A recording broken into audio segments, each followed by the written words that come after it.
Congratulations, Hughie Fury, the new British heavyweight champion. I did a video, a prediction video that I didn't release.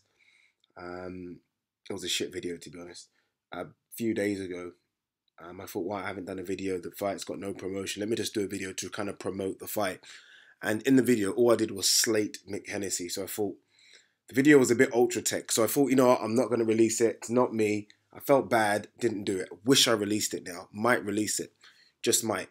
I was basically talking about the lack of promotion, the fact tickets haven't really sold out, and the fact that Hughie Fury's gone from fighting for a world title to a British title, and I was basically just talking a load of crap.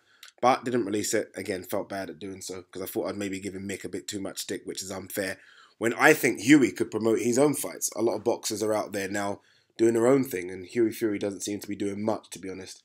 But yeah, congratulations on Hughie Fury tonight. Won the British heavyweight title.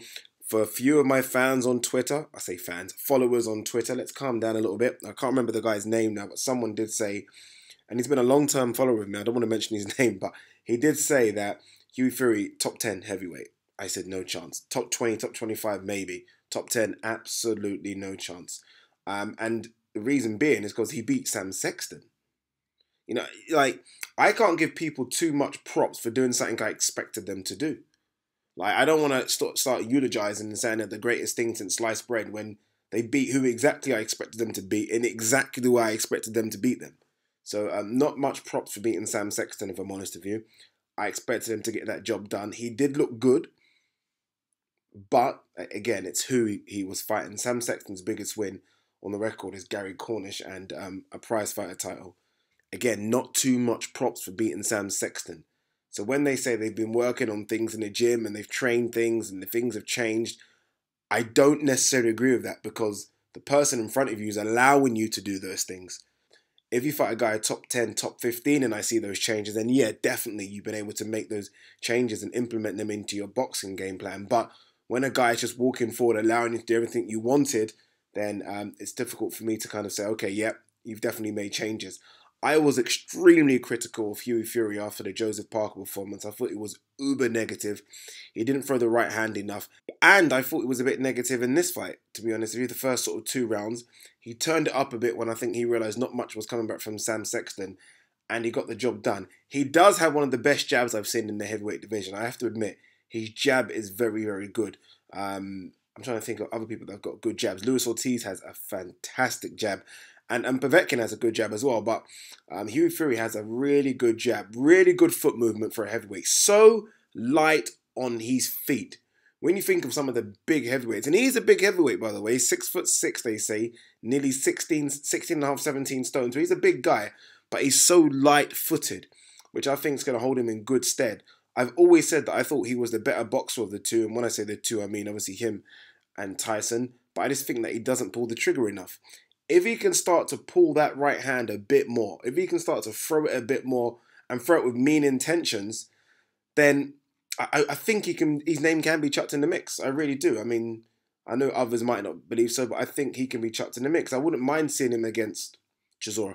I really wouldn't mind. It's going to be a difficult fight to make. Chisora's going to say, what am I fighting Hughie Fury for? I've already fought the big man in Tyson. I don't really need to fight Hughie, and understandably so, Hughie doesn't have anything to offer.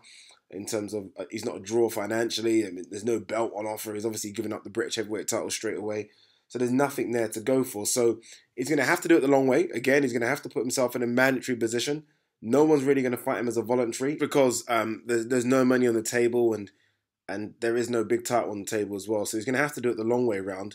But I think, look, a couple of fights against meaningful opponents, and he can put himself in a position to fight for an international title or a final eliminator or something like that.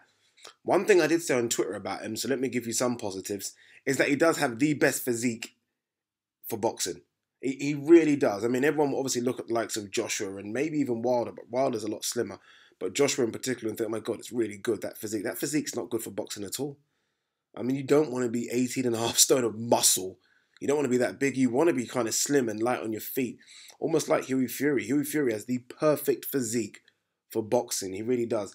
And he uses his distance well. You hear a lot in boxing when people talk about the reach, and not many boxers use it, right? He uses his reach so well. He's got a really long jab, and a really, really long right hand as well. So he's got attributes, right? He's definitely got attributes that could take him a long way in boxing.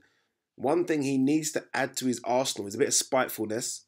He needs to be a bit more aggressive, and I think he needs to go for the kill a lot quicker. If you can, why wait, right? If you see your prey and you can kill it, kill it. And I think he needs to do that a bit more. If he does that, you can see him knocking off a few of those guys that are in and around, if you like, the gatekeepers of the world, the Chisoras, the Takams. You can see him beating those guys.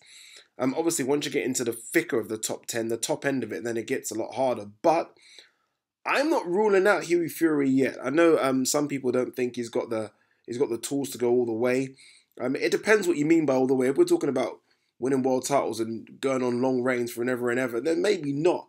But if you're talking about just being chucked in the mix within those top 10 guys, then I disagree. I think he can definitely go in the mix. There's a lot of guys in that top 10, or people have in around the top 10, 15 that I think are good matchups for him. I think Dominic Breazeale's a good matchup because Dominic Breazeale is so slow on his feet. The only thing is Dominic Breazeale has got very, very good power, but people like that are in the top 15, and he needs to look at people like that, get fights against those guys, and put yourselves into a position where, I don't know, 2019, back end of 2019, you can be fighting for a world title. You never know. Who knows where the belts are going to end up back end of 2019. But good performance, the new British champion. But get rid of your promoter. Please get rid of your promoter. You can't be fighting in front of a man and his dog like that if you want to do something. Plus, you've got to start promoting yourself a bit more. You've got to. Because I follow you on social media and, well, I might as well unfollow you, put it that way. There's nothing. There's nothing. As for Sam Sexton, he can fight for the title again if he wants. Obviously, there's going to be a vacant title now, and I wouldn't mind Sam Sexton versus the White Rhino. That could be a good one. Joe Joyce might want to fight for it now. You know what? Joe Joyce versus Dave Allen, maybe. I think Dave Allen's a step back for Joe Joyce after what he did to Lenroy Thomas, but there's going to be a vacant title and Joe Joyce could fight maybe even David Price for it. Who knows? Anyway, let me know what you think. Peace.